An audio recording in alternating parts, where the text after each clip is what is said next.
അനുഗ്രഹീതമായ നല്ല രാത്രിക്കായിട്ട് കർത്താവിന് സ്തോത്രം ചെയ്യുന്നു. സഭയായിട്ട് നടത്തപ്പെടുന്ന ഉപവാസത്തിൻ്റെ ഈ മൂന്നാമത്തെ ദിവസം സന്ധ്യയിൽ ഒരുമിച്ച് ദൈവസന്നിധിയിൽ തിരുവചനവുമായിട്ടായിരിക്കാൻ കർത്താവ് നൽകി തന്ന സമയത്തിനായിട്ട് കർത്താവിന് സ്തോത്രം ചെയ്യുന്നു. എല്ലാ പ്രിയപ്പെട്ടവരെയും യേശു ക്രിസ്തുവിൻ്റെ നാമത്തിൽ സ്നേഹവന്ദനം அதை അറിയിക്കുകയാണ്. ഈ രണ്ടാമത്തെ സമയമാണ് നിങ്ങളുടെ മുമ്പിൽ കർത്താവിൻ്റെ വചനവും സാക്ഷ്യവുമായിട്ട് നിൽക്കുന്നത്. ഇന്നലെ ദൈവത്തിന് സ്തോത്രം എൻ്റെ അനുഭവ സാക്ഷ്യങ്ങൾ, ദൈവം നടത്തിയ വഴികളെക്കുറിച്ചൊക്കെ നിങ്ങളുമായിട്ട് പങ്കിടുവാനായിട്ട് ഇടയായി തീർന്നു. ഉപവാസ പ്രാർത്ഥനയായതുകൊണ്ട് തന്നെ ഞാൻ സാധാരണ പ്രസംഗിക്കുന്നതിൽ നിന്ന് അല്പം വ്യത്യസ്തമായിട്ടാണ് ദൈവവചന ശുശ്രൂഷ ചെയ്തത്. കാരണം എൻ്റെ മെസ്സേജുകൾ സ്ഥിരമായിട്ട് കേൾക്കുന്നവർക്കറിയാം, കുറച്ചുകൂടി ശാന്തമായി വളരെ ലളിതമായിട്ടാണ് ഞാൻ ദൈവവചനം പ്രസംഗിക്കുന്നത്. പക്ഷേ ഇതൊരു ഫാസ്റ്റിംഗ് പ്രെയർ ആയതുകൊണ്ട്, ഇതൊരു ക്ലാസ് അല്ലാത്തതുകൊണ്ട് കുറച്ചുകൂടെ ഉപവാസ പ്രാർത്ഥനയുടേതായ ആ ഒരു രീതിയിൽ ദൈവവചനം ശുശ്രൂഷിപ്പാൻ ദൈവം എനിക്കിടയാക്കി. ആ മെസ്സേജ് കഴിഞ്ഞതിന് ശേഷം പല പ്രിയപ്പെട്ടവരും വന്ന് ദൈവദാസൻ്റെ സന്ദേശങ്ങൾ ഞങ്ങൾ കേൾക്കാറുണ്ട് എന്ന് പറഞ്ഞു. ഒത്തിരി സന്തോഷം തോന്നി. ചിലരൊക്കെ ലീവ് എടുത്ത് വന്നു, കേൾക്കാനായിട്ട് വന്നതാണെന്ന് തോന്നി. കാരണം ഇവരെ ആരെയും നമുക്കറിയത്തില്ലെങ്കിലും ദൈവത്തിന് സ്തോത്രം, അവരുടെയൊക്കെ ആത്മീക വളർച്ചയ്ക്ക് കർത്താവ് ആമേൻ എളിയവനായ എന്നെയും ഉപയോഗിക്കുന്നതോർത്ത് ദൈവത്തിന് സ്തോത്രം ചെയ്യുന്നു. തീർച്ചയായിട്ടും ഈ ദിവസങ്ങളിൽ നിങ്ങളോടൊപ്പം ആയിരിക്കുന്ന ഈ സമയങ്ങൾ ദൈവം തന്നതാണെന്ന് വിശ്വസിക്കുന്നു.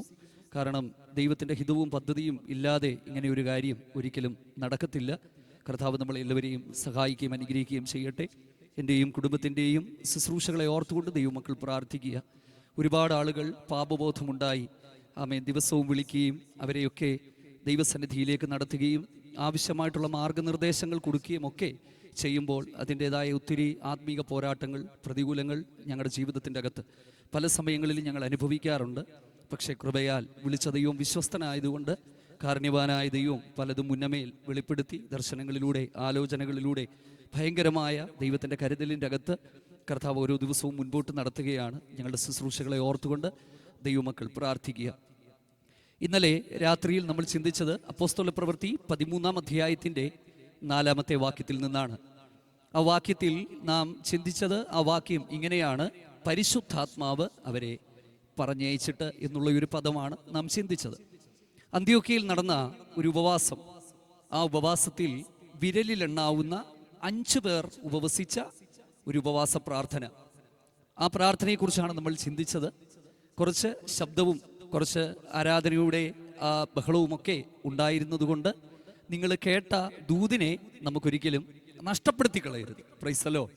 പല സമയങ്ങളിലും നമുക്ക് പറ്റുന്ന ഒരു കാര്യമെന്ന് പറയുന്നത്, ഈ പല ബഹളത്തിൻ്റെ അകത്ത് കേൾക്കുന്ന കാര്യങ്ങളെ നമ്മൾ എന്ത് ചെയ്യുകയാണ്, പലപ്പോഴും നമ്മൾ മറന്നു പോവുകയാണ്. അതുകൊണ്ട് കേട്ടത് മറന്നു പോകാതെ ദൈവത്തിന് സ്തോത്രം ഒന്നുകൂടെ ഒന്ന് ഓർമ്മപ്പെടുത്തിക്കൊണ്ട് ദൈവത്തിൻ്റെ ആത്മാവ് നിങ്ങളുമായിട്ട് സംസാരിക്കുവാനായിട്ട് എനിക്ക് നൽകി തന്ന ചില ചിന്തകളിലേക്ക് വളരെ പ്രാർത്ഥനയോടെ ദൈവസന്നിധിയിലേക്ക് നമുക്ക് പ്രവേശിക്കാം. 13-ാം അധ്യായം ആരംഭിക്കുമ്പോൾ ഞാൻ പറഞ്ഞു, 5 പേരാണ് ദൈവസന്നിധിയിൽ ഉപവസിച്ചത്. അവരെക്കുറിച്ച് പറയുന്നത്, അവർ പ്രവാചകന്മാരായിരുന്നു, ഉപദേഷ്ടാക്കന്മാരായിരുന്നു. അന്നത്തെ കാലത്തെ അറിയപ്പെടുന്ന പ്രവാചകന്മാരാണ്, അന്നത്തെ കാലത്തെ അറിയപ്പെടുന്ന ഉപദേഷ്ടാക്കന്മാരാണ്. അപ്പം ഞാൻ പറയുവാനായിട്ട് ഇന്നലെ ശ്രമിച്ചത്, നമുക്ക് എത്ര അറിവുണ്ടെങ്കിലും, നമുക്ക് എന്ത് കഴിവുണ്ടെങ്കിലും, ദൈവഹിതം വെളിപ്പെടണമെങ്കിൽ, ദൈവത്തിൻ്റെ പദ്ധതി വെളിപ്പെടണമെങ്കിൽ, ദൈവത്തിൻ്റെ വഴികൾ വെളിപ്പെടണമെങ്കിൽ ദൈവസന്നിധിയിൽ ഇരുന്നേലേ പറ്റത്തുള്ളൂ. അതിന് പ്രായം ദൈവത്തിന് വിഷയമല്ല. കാരണം 99 വയസ്സ് കഴിഞ്ഞ വയോധികനായ അബ്രഹാമിനോട് പോലും ദൈവം പറഞ്ഞ വാക്ക്, നീ എൻ്റെ മുമ്പാകെ നടന്ന് നിഷ്കളങ്കനായിരിക്കുക. അപ്പോൾ ദൈവത്തിന് പ്രായ വ്യത്യാസമില്ല. അതിന് 8 വയസ്സുകാരനെന്നോ 40 വയസ്സുകാരനെന്നോ 100 വയസ്സുകാരനെന്നോ ദൈവത്തിന് പ്രായ വ്യത്യാസമില്ല. ദൈവത്തിന് തൻ്റെ അരികിലേക്ക് വരുന്നവരിൽ നിന്ന് അവിടുന്ന് ആവശ്യപ്പെടുന്നത് അവിടുത്തെ സന്നിധിയിൽ വില കൊടുത്തിരിക്കുക എന്നുള്ളതാണ്. എത്ര പേര് ദൈവത്തിന് സ്തോത്രം ചെയ്യുന്നു? Price the Lord. അപ്പോൾ അതാണ് ഇന്നലെ നമ്മൾ ഒന്ന് ചിന്തിക്കുവാനായിട്ടിടയായി തീർന്നത്. കാരണം ദൈവികമായ മർമ്മങ്ങൾ, വിലയുള്ള ദൈവിക രഹസ്യങ്ങൾ, ദൈവരാജ്യത്തിൻ്റെ മർമ്മങ്ങൾ, ഇതെല്ലാം പകരപ്പെടുന്നത് ദൈവമുഖത്തേക്ക് നോക്കി ദൈവസന്നിധിയിൽ അവൈലബിൾ ആയിട്ടിരിക്കുന്നിടത്താണ്. അല്ലാത്തിടത്ത് വെറുതെ ഇതൊന്നും പകരപ്പെടത്തില്ല. വെറുതെ നടക്കുമ്പോൾ ദൈവം എന്നോട് സംസാരിക്കട്ടെ എന്നൊക്കെ ചിലർ പറഞ്ഞാൽ സംസാരിക്കില്ല എന്നൊന്നും ഞാൻ പറയത്തില്ല. പക്ഷേ എൻ്റെ ജീവിതാനുഭവത്തിലും വചനം പഠിച്ചപ്പോഴും എനിക്ക് മനസ്സിലായത്, വിശുദ്ധ വേദപുസ്തകത്തിന്റെ തിരുവെഴുത്തുകളിൽ ഉൽപ്പത്തി പുസ്തകം മുതൽ നിങ്ങൾ തുടർമാനം വായിച്ചു നോക്കുക, തൻ്റെ ശബ്ദം കേൾക്കാൻ ആഗ്രഹിച്ച ഓരോരുത്തരോടും ദൈവം ആവശ്യപ്പെട്ടത് എൻ്റെ മുമ്പാകെ നിൽക്കുക, എൻ്റെ സന്നിധിയിൽ ഇരിക്കുക. നമ്മുടെ അവൈലബിലിറ്റി വളരെ പ്രധാനമാണ്. ദൈവത്തിനൊന്ന് സ്തോത്രം ചെയ്താട്ട്. അപ്പം നമ്മുടെ ജീവിതത്തിൻ്റെ തിരക്കുകളിൽ നിന്നെല്ലാം മാറി ഈ 2025 ഒടുവിലേക്ക് നമ്മൾ വരുമ്പോൾ കുറച്ച് ദിവസങ്ങൾ ദൈവസന്നിധിയിൽ നമ്മളെ തന്നെ അവൈലബിൾ ആക്കുകയാണ്. ദൈവത്തിന് സ്തോത്രം. അപ്പം ഞാൻ ഈ ഉപവാസത്തെക്കുറിച്ച് പറയുന്നത് കൊണ്ട് ഉപവസിക്കാൻ കഴിയാത്തവരാരെങ്കിലും ഉണ്ടെങ്കിൽ നിങ്ങൾ വേദനപ്പെടരുത്. ദൈവത്തിന് സ്തോത്രം. ശാരീരികമായ ബുദ്ധിമുട്ടുകൾ കൊണ്ടൊന്നും ചിലപ്പോൾ ചിലർക്കൊന്നും ഉപവസിക്കാൻ കഴിഞ്ഞെന്ന് വരത്തില്ല. ജോലിയുടെ തിരക്കുകൾ കൊണ്ട് ചിലപ്പോൾ ഉപവസിക്കാൻ കഴിഞ്ഞുവെന്ന് വരില്ല. ശരീരത്തിൻ്റെ പ്രശ്നങ്ങൾ കൊണ്ട്. ഞാൻ ഉപവസിക്കുന്ന ഒരാളായിരുന്നു. 2021-22 കാലഘട്ടങ്ങളിൽ കൊറോണ വന്നതിന് ശേഷം ഞാൻ ഫാസ്റ്റ് ചെയ്യാൻ ശ്രമിച്ചപ്പോൾ എനിക്ക് ഭയങ്കര ബുദ്ധിമുട്ടായിരുന്നു. കുറേ നാളിരുന്ന് ദൈവസന്നിധിയിൽ പ്രാർത്ഥിച്ചതിന് ശേഷം ഒരു 7 ദിവസം ഉപവസിച്ച് കഴിഞ്ഞപ്പോൾ എനിക്ക് ഭയങ്കര സന്തോഷമായിരുന്നു. സ്വർഗം കിട്ടിയ സന്തോഷമായിരുന്നു. കാരണം അന്ന് ഒരു നേരം പോലും ഭക്ഷണം കഴിക്കാതിരിക്കാൻ പറ്റില്ല. എന്തോ താണു പോകുന്നത് പോലെ തോന്നിയതാണ്. അപ്പം അതൊന്നും ദൈവത്തിന് വേദനയോ ദൈവത്തിന് വിഷമമോ ഒന്നുമല്ല. ഉപവസിക്കുന്നില്ലയോ എന്നുള്ളതല്ല.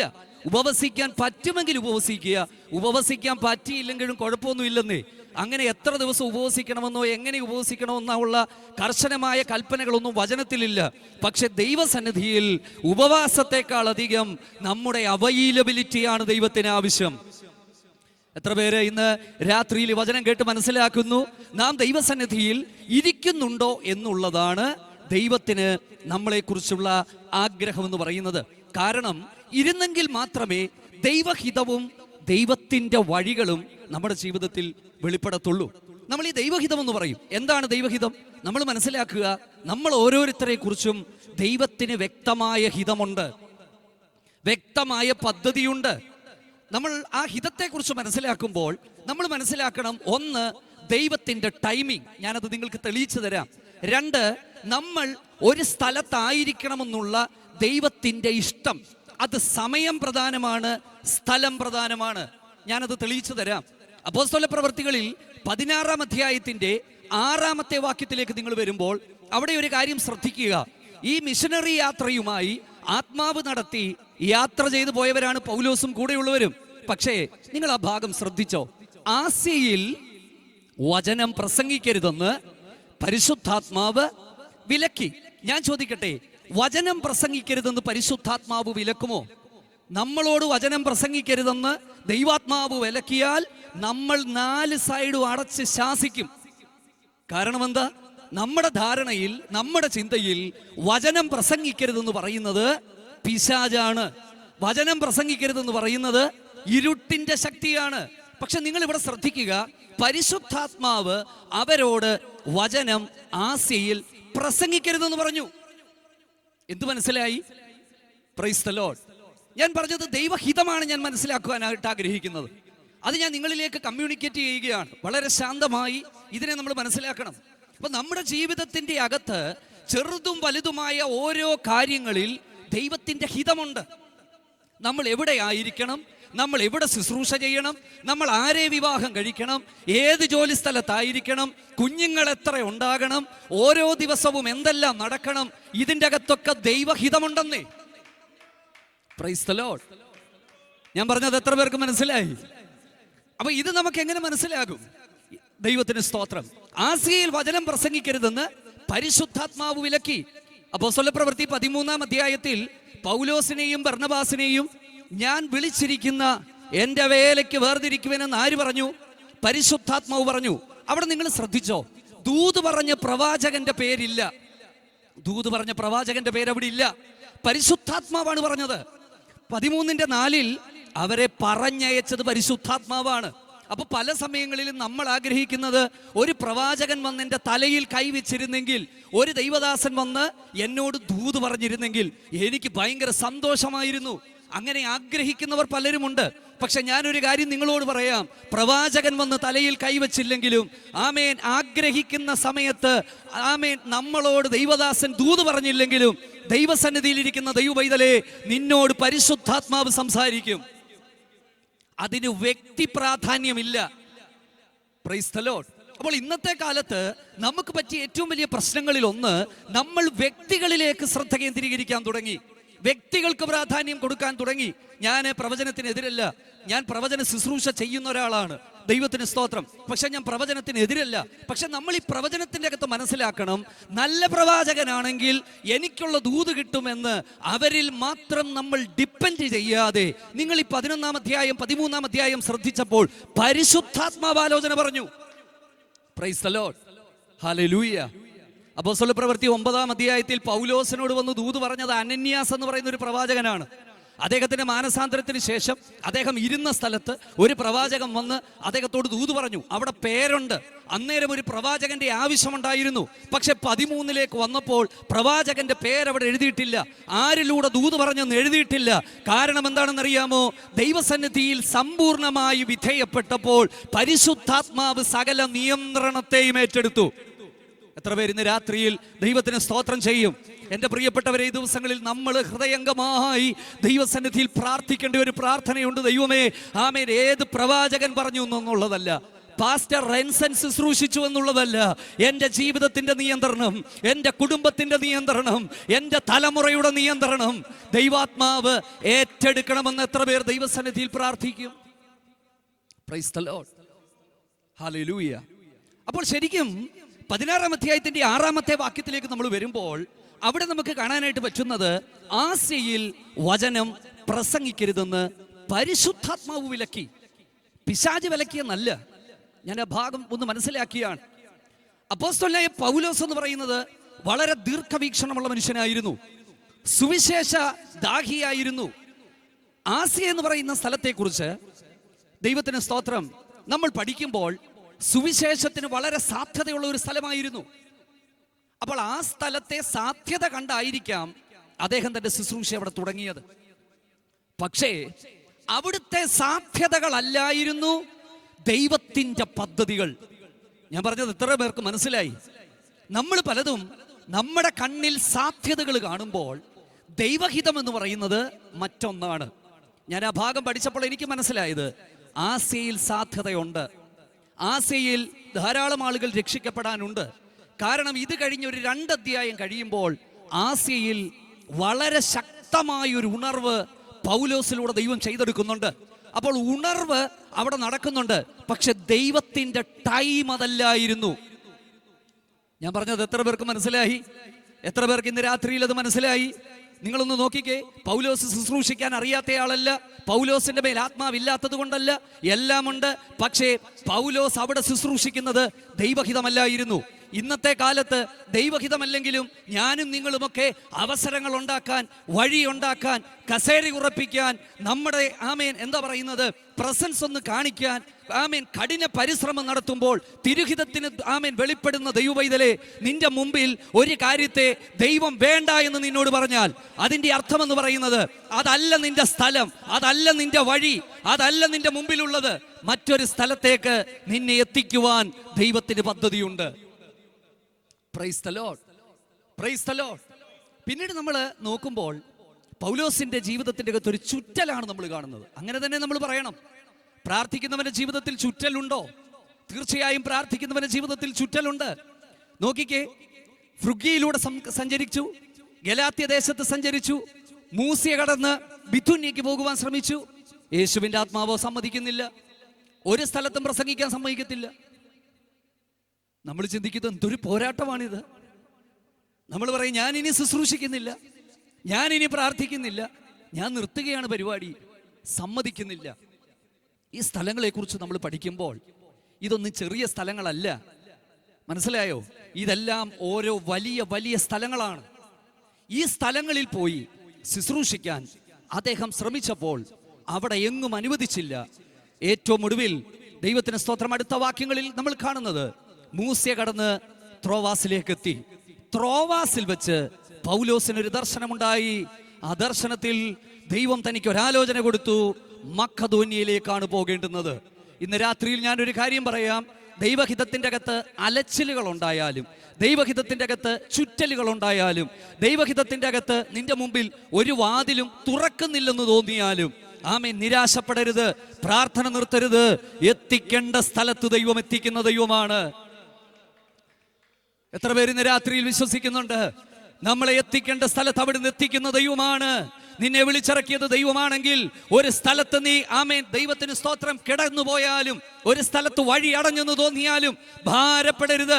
ആത്മാവ് പറഞ്ഞിട്ടാണ് ഇറങ്ങിയതെങ്കിൽ, ആത്മാവ് പറഞ്ഞിട്ടാണ് ശുശ്രൂഷ തുടങ്ങിയതെങ്കിൽ, ദൈവമാണ് വിളിച്ചിറക്കിയതെങ്കിൽ അതിന്റെ പിന്നിൽ ദൈവത്തിനൊരു ഉദ്ദേശമുണ്ട്. Praise the lord, hallelujah. അപ്പോൾ ഇതാണ് ശരിക്കും പറഞ്ഞാൽ ദൈവഹിതം എന്ന് പറയുന്നത്. ഈ ദൈവഹിതത്തെ നമ്മൾ എങ്ങനെ മനസ്സിലാക്കും? ഓരോ പ്രാർത്ഥനകളും ദൈവഹിതം തിരിച്ചറിയാനായിട്ടുള്ള പ്രാർത്ഥനകളാണ്. 13-ാം അധ്യായത്തിലേക്ക് നമ്മൾ വരുമ്പോൾ 13-ാം അധ്യായത്തിൽ നമ്മൾ കാണുന്ന ഒരു പദം 13-ാം അധ്യായത്തിന്റെ 2-ാമത്തെ വാക്യത്തിൽ ഇങ്ങനെ ഒരു പദപ്രയോഗമാണ് കാണുന്നത്: ഞാൻ വിളിച്ചിരിക്കുന്ന വേലയ്ക്ക് അവരെ വേർതിരിക്കുക. Praise the Lord.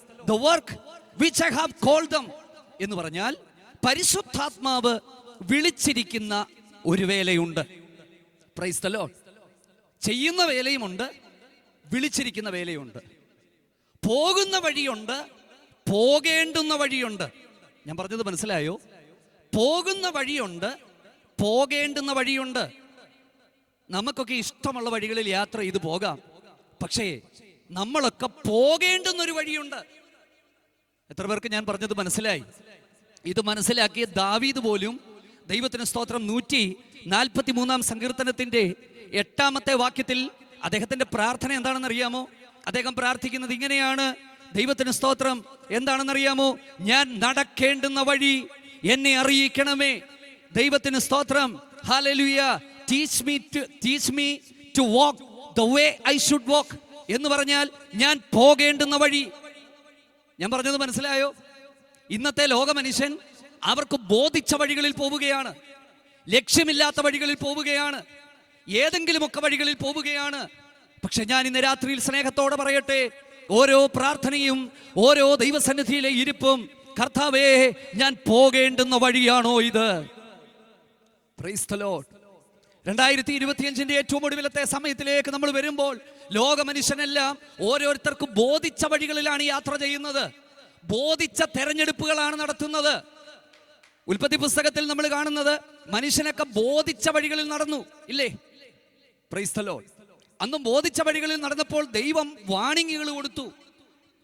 അന്ന് ആയുസ് ഭയങ്കര കൂടുതലായിരുന്നു. 800-ഉം 900-ഉം വയസ്സുള്ള മനുഷ്യരാണ് അന്നത്തെ കാലത്ത് ജീവിച്ചിരുന്ന മനുഷ്യർ. നമുക്ക് വചനം വായിക്കുമ്പോൾ മനസ്സിലാകും. കാരണം അവിടെ എഴുതിയിരിക്കുന്നത് സകല ജഡവും അവരുടെ വഴി വഷളാക്കി. അപ്പം അങ്ങനെയുള്ള ഒരു കാലഘട്ടത്തിൽ ഉൽപ്പത്തി പുസ്തകം 6-ാം അധ്യായത്തിൽ പരിശുദ്ധാത്മാവ് വാദിച്ചെന്നാണ് എഴുതിയിരിക്കുന്നത്. എന്തിനാണ് വാദിച്ചത്? പോകുന്ന വഴി ശരിയല്ലാത്തത് കൊണ്ട് ആ വഴിയിൽ നിന്ന് മാറി ദൈവ വഴിയിൽ നടക്കണമെന്നുള്ളതാണ്. കുറെ നാൾ വാദിച്ചെന്ന് എനിക്ക് തോന്നുന്നു. വാദിച്ചിട്ട് മനുഷ്യൻ അനുസരിക്കാതെ വന്നപ്പോൾ ദൈവം ചെയ്തത് എന്താണെന്നറിയാമോ? മനുഷ്യന്റെ ആയുസ്സിനെ കുറച്ചു. Price the Lord. മനുഷ്യന്റെ ആയുസ്സിനെ, എൻ്റെ ചർച്ചില് കുറച്ച് പ്രായമുള്ള അപ്പച്ചന്മാരും അമ്മച്ചിമാരൊക്കെ ഉണ്ട്. ചില അമ്മച്ചിമാരൊക്കെ ഭർത്താക്കന്മാരൊക്കെ മരിച്ചുപോയ നല്ല പ്രായമുള്ളവരുണ്ട്. അപ്പം ഞാൻ ഹൗസ് വിസിറ്റിങ്ങിനും മറ്റു കാര്യങ്ങൾക്കുമൊക്കെ അവരുടെ വീട്ടിലേക്ക് ചെല്ലുമ്പോൾ അവർ പറയും, ദൈവദാസനെ പാസ്റ്റർക്ക് വേണ്ടി പ്രാർത്ഥിക്കുകയാണ് ഞാൻ എപ്പോഴും, പാസ്റ്ററുടെ ശുശ്രൂഷകൾക്ക് വേണ്ടി പ്രാർത്ഥിക്കുക. ഇത് കേൾക്കുമ്പോൾ നമുക്ക് ഭയങ്കര സന്തോഷമാണ്. കാരണം പ്രാർത്ഥിക്കുന്ന മാതാക്കന്മാരും പിതാക്കന്മാരും ഒരു അനുഗ്രഹമാണ്. പക്ഷേ 90-ഉം 100-ഉം വയസ്സുള്ള അതിരുമാന്തുന്ന ഒരാളെ പോലും റോഡിൽ കൂടെ വിടാത്ത മനുഷ്യൻ പെരുകിയാലുള്ള അവസ്ഥ നിങ്ങളൊന്ന് ചിന്തിച്ചു നോക്കിക്കേ. 900 വയസ്സും 1000 വയസ്സുമുള്ള ഇത്തരത്തിലുള്ള മനുഷ്യർ മുഴുവനും ഭൂമി മുഴുവൻ പെരുകിയാൽ ആ ഭൂമിയിലെ ധാർമ്മികത എന്തായി മാറും? ഇത് മനസ്സിലാക്കിയ ദൈവം ചെയ്തത് മാനസാന്തരപ്പെടത്തില്ലെന്ന് മനസ്സിലാക്കിയപ്പോൾ ആയുസ്സിനെ ദൈവം കുറച്ചു. ഇന്ന് രാത്രിയിൽ ഞാൻ പറയാൻ ഉദ്ദേശിക്കുന്നത് എന്താണെന്നറിയാമോ? ഈ ലോകത്തിലെ പലരും തങ്ങൾക്ക് ബോധിച്ച വഴികളിൽ നടക്കുമ്പോൾ, അവരുടെ മനോവിചാരങ്ങൾക്കും ചിന്തകൾക്കും ഇഷ്ടമുള്ളത് ചെയ്യുമ്പോൾ, ഇന്ന് രാത്രികാലം ഞാൻ പറയട്ടെ, ബോധിച്ച വഴിയിൽ നടക്കാനല്ല ദൈവം നമ്മളെ തെരഞ്ഞെടുത്തത്, അവിടുത്തെ വഴിയിൽ നടക്കാനാണ്. Price the Lord. അബ്രഹാമിനെ ദൈവം വിളിച്ചതിന്റെ പിന്നിലുള്ള ഉദ്ദേശം എന്താണ്? അബ്രഹാമിനെ കുറിച്ച് പറയുന്നത്, അബ്രഹാമും അവന്റെ പിൻതലമുറയും എൻ്റെ വഴിയിൽ നടക്കാൻ ഞാൻ തെരഞ്ഞെടുത്തിരിക്കുന്നു. ഈ 2025 കർത്താവിന്റെ വഴിയിൽ നടക്കാൻ തെരഞ്ഞെടുക്കപ്പെട്ടവരാണ് നമ്മൾ ഓരോരുത്തരും. Price the Lord. ആ വഴിയിൽ നമ്മൾ എങ്ങനെ പോകും? ഹല്ലേലൂയ. ആ വഴിയാണ് ദൈവഹിതത്തിന്റെ വഴി. ആ വഴി അറിയാനാണ് പ്രാർത്ഥന. കാരണം ആ വഴിയിലൂടെ അല്ല നമ്മുടെ യാത്രയെങ്കിൽ ഒരുപക്ഷെ നമ്മുടെ ജീവിതയാത്ര വലിയ പരാജയത്തിൽ കലാശിക്കും. Price the Lord. എങ്ങനെ നടന്നാലും ജീവിതത്തിൽ ദൈവഹിതം നടക്കുമെന്ന് ധരിക്കുന്നവർ, ചിന്തിക്കുന്നവർ വചനത്തിൽ നിന്ന് മനസ്സിലാക്കുക, എങ്ങനെയും നടന്നാൽ നിവർത്തിക്കപ്പെടുന്നതല്ല ദൈവഹിതം. നമ്മുടെ കുഞ്ഞുങ്ങളെ പറഞ്ഞത് മനസ്സിലാക്കണം. ചിലർ പറയുന്നത് ദൈവഹിതമേ നടക്കത്തുള്ളൂ, ദൈവേഷ്ടമേ നടക്കത്തുള്ളൂ. ചിന്തയൊക്കെ നല്ലതാ, പക്ഷെ വചനം പഠിച്ചപ്പോൾ എനിക്കൊരു കാര്യം മനസ്സിലായി. മനുഷ്യന്റെ നിർബന്ധ ബുദ്ധിയിൽ ചിലപ്പോൾ ദൈവഹിതം മാറാൻ സാധ്യതയുണ്ട്. വചനത്തിൽ നിന്ന് ഞാൻ തെളിവ് പറഞ്ഞു തരാം. ഇസ്രായേലിന്റെ ആദ്യത്തെ രാജാവായ ശൗലിനെ തിരഞ്ഞെടുക്കുന്നത് ദൈവത്തിന്റെ ഹിതത്തിന്റെ അകത്തുള്ള ഒരു കാര്യമല്ലായിരുന്നു എന്ന് ഞാൻ പറഞ്ഞാൽ നിങ്ങൾക്കത് വിശ്വസിക്കാൻ പ്രയാസമാണ്. പക്ഷേ ശമൂവേലിന്റെ അരികിലേക്ക് വന്ന് ഞങ്ങൾക്കൊരു രാജാവിനെ വാഴിച്ചു തരണമെന്ന് ജനം നിർബന്ധിച്ചപ്പോൾ ശമൂവേൽ ജനത്തോട് പറഞ്ഞു, വേണ്ട, യഹോവയാണ് നിങ്ങൾക്ക് രാജാവ്. Price the Lord. പക്ഷെ ജനത്തിന്റെ നിർബന്ധം കൊണ്ട് ദൈവം ശമൂവേലിനോട് പറഞ്ഞു, ഒരു കാര്യം ചെയ്യ്, ആമേൻ, അവർ നിന്നെയല്ല നിഷേധിച്ചിരിക്കുന്നത്, എന്നെയാണ് നിഷേധിച്ചിരിക്കുന്നത്. ഒരു രാജാവിനെ വാഴിച്ചു കൊടുക്കുക. പിന്നീട് ഇസ്രായേലിന്റെ ചരിത്രം നമ്മൾ പഠിച്ചാൽ ആ രാജകീയ ഭരണത്തിന്റെ അകത്ത് പരാജയമല്ലാതെ മറ്റൊന്നും അവർക്ക് സംഭവിച്ചില്ല. ആദ്യത്തെ രാജാവ് പോലും ദൈവഹിതം വിട്ടു മാറി. അത് കഴിഞ്ഞ് പിന്നീട് വരുന്ന ആമേൻ ഈ ശലോമോന്റെ കാലമൊക്കെ നമ്മൾ നോക്കുമ്പോൾ ഇസ്രായേൽ ജനത്തെ അടിമകളെ പോലെ ഇട്ട് കഷ്ടപ്പെടുത്തി. അപ്പൊ ഞാനൊരു കാര്യം പറയാം, ദൈവഹിതം എന്ന് പറയുന്നത് ചിലപ്പോൾ നിർബന്ധത്തിന്റെ അകത്ത് ആ ഹിതമൊന്നു മാറും. പക്ഷെ ഇന്ന് രാത്രിയിൽ ഞാനൊരു കാര്യം പറയാം, സമ്പൂർണമായി ദൈവഹിതത്തിന് വേണ്ടി ആര് സമർപ്പിക്കുന്നുവോ അവന്റെ ജീവിതത്തിലാണ് വിജയമുള്ളത്. Praise the lord. Praise the lord. ഒരു ദിവസം ബിലയാമിന്റെ അരികിൽ യഹോവയാം ദൈവം വന്നിട്ട് ചോദിച്ചു, നിന്റെ കൂടെയുള്ള കുറച്ച് ഈ ആളുകൾ ആരാണെന്ന് ചോദിച്ചു. ഈ ദൈവത്തിന്റെ ചില ചോദ്യങ്ങൾ എന്നെ അത്ഭുതപ്പെടുത്താറുണ്ട്. ദൈവം അറിയാഞ്ഞിട്ടല്ല ചോദ്യം ചോദിക്കുന്നത്, ഇല്ലേ? ഉൽപ്പത്തി പുസ്തകത്തിലെ ആദത്തിനോട് ചോദിച്ചു, നീ എവിടെയാണ്? ദൈവത്തിന് അറിയാൻ പറ്റാത്തത് കൊണ്ടല്ല. പക്ഷെ ഈ ചോദ്യത്തിന്റെ അകത്ത് മറഞ്ഞിരിക്കുന്ന കുറച്ച് ധ്വനിയുണ്ട്. ദീർഘവർഷങ്ങളായി ദൈവത്തിന് സ്തോത്രം, ദൈവത്തിന് സ്തോത്രം, എന്താ പറയുന്നത്, രോഗം ബാധിച്ച് കുളക്കരയിൽ കിടക്കുന്ന ഒരു മനുഷ്യനോട് ചോദിച്ചു, നിനക്ക് സൗഖ്യമാകാൻ മനസ്സുണ്ടോ? ആ ചോദ്യം എന്നെ അത്ഭുതപ്പെടുത്തി. Price the Lord. എത്ര വർഷം കൊണ്ട് അദ്ദേഹം അവിടെ കിടക്കുകയാണ്? അതെ. അപ്പം ഇത്രയും 38 വർഷത്തിലധികമായി അദ്ദേഹം കിടക്കുന്നവനോട് വന്ന് ചോദിക്കേണ്ട ആവശ്യമുണ്ടോ, നിനക്ക് സൗഖ്യമാകാൻ മനസ്സുണ്ടോ എന്ന്?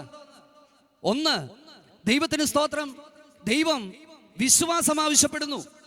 രണ്ട്, എനിക്ക് തോന്നുന്നത് 38 കൊല്ലമായിട്ട് പുള്ളി അവിടെ കിടക്കുന്നത് കൊണ്ട് ഇതൊരു ജെനുവിൻ കേസാണ്. ശരിയല്ലേ? അദ്ദേഹത്തെ സഹായിക്കുന്ന, സ്ഥിരമായി അദ്ദേഹത്തെ സഹായിക്കുന്ന കുറച്ച് ആളുകൾ അവിടെ ഉണ്ടാകും, ഇല്ലേ? അപ്പൊ അദ്ദേഹത്തിന്റെ ഉള്ളിൽ തന്നെ ചിലപ്പോൾ ചിന്ത കാണും, ഇനി എനിക്ക് സൗഖ്യമൊക്കെ തന്ന ഞാൻ പോയി ജോലിയൊക്കെ ചെയ്യേണ്ടി വരും.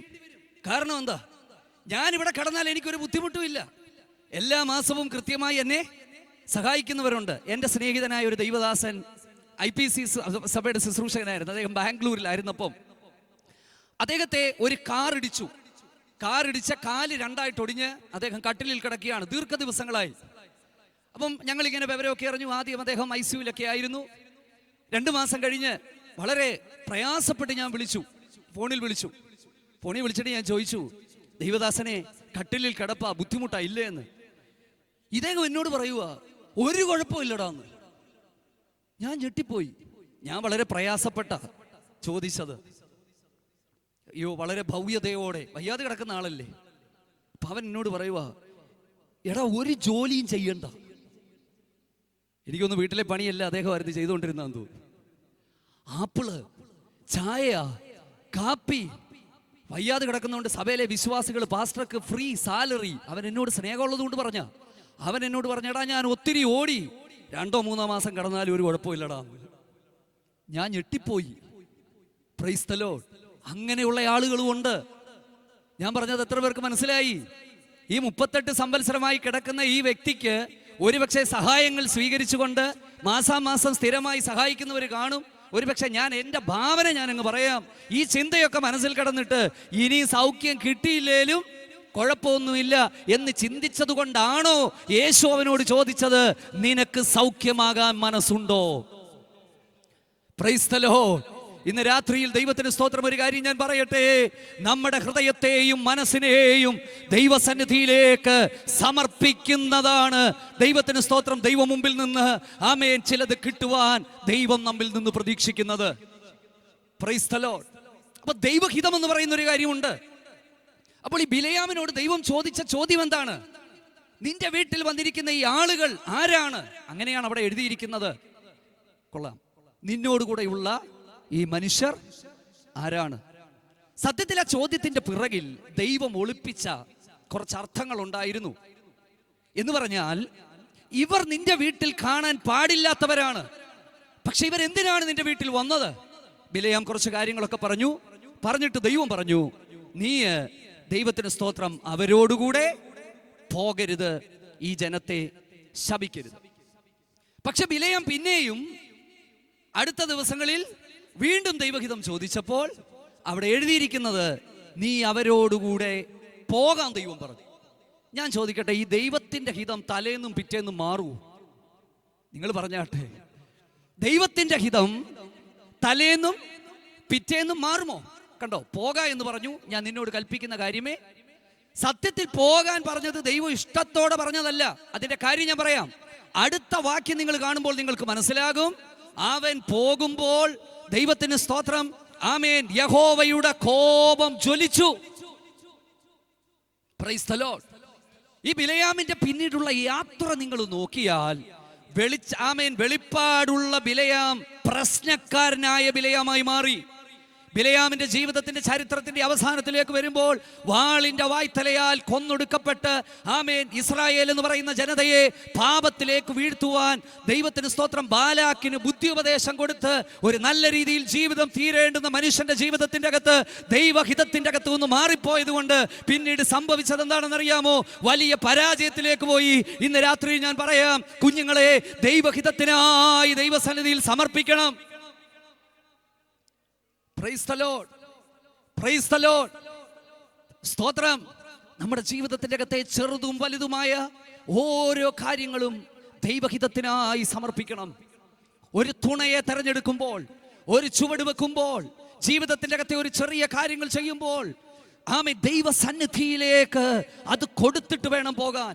അതിന്റെ അർത്ഥം പ്രവാചകനെ വിളിച്ച് ആലോചന ചോദിക്കണമെന്നല്ല. അപ്പാ, ഞാൻ ഈ വിഷയത്തെ നിന്റെ കരത്തിലേക്ക് ഞാൻ തരികയാണ്, അവിടുന്ന് എന്നെ കൃത്യമായ പാതകളിൽ വഴി നടത്തണമേ.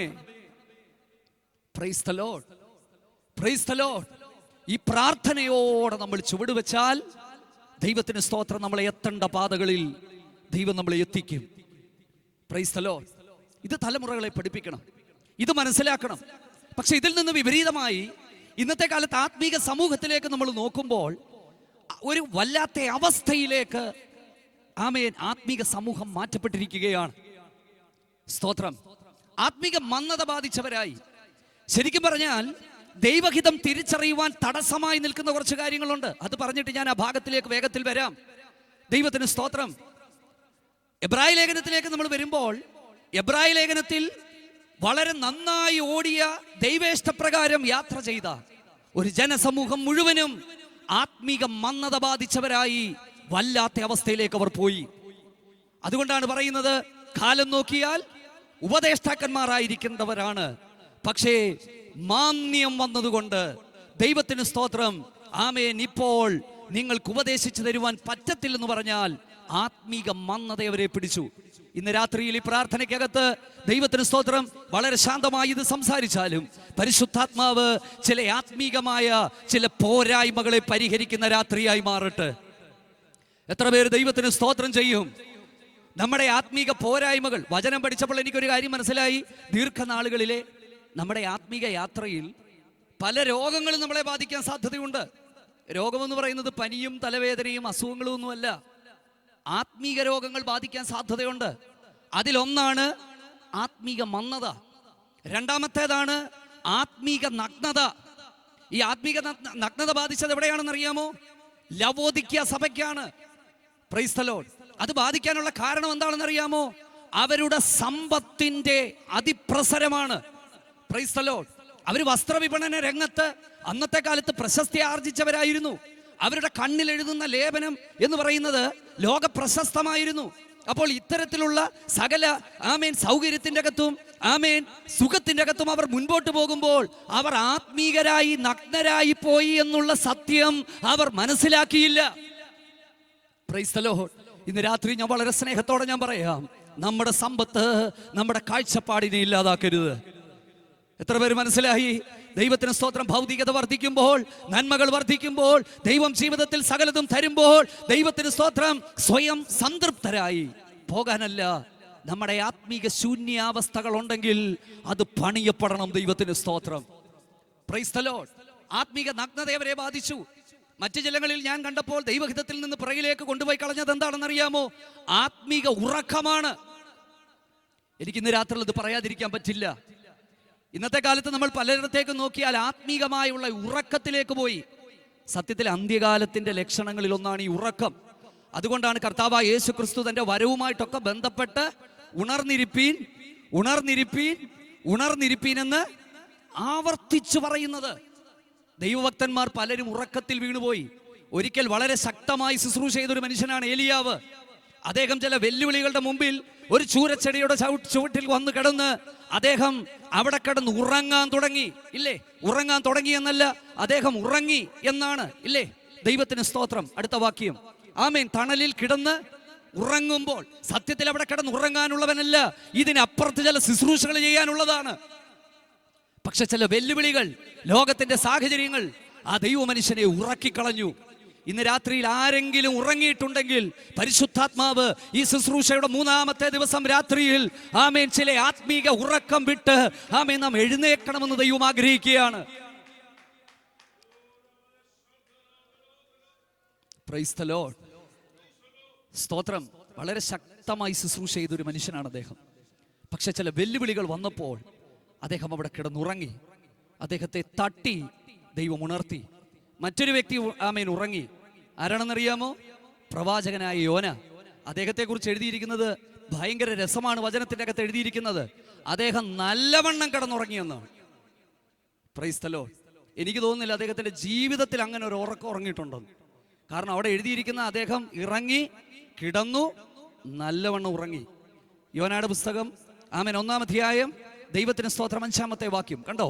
യോനയോ കപ്പലിന്റെ അടിത്തട്ടിൽ ഇറങ്ങി, കിടന്നു, നല്ലോണം ഉറങ്ങി എന്ന് പറഞ്ഞാൽ ജീവിതത്തിൽ ഇങ്ങനെ ഒരു ഉറക്കം അദ്ദേഹം ഉറങ്ങിയിട്ടുണ്ടോന്ന് അറിയില്ല.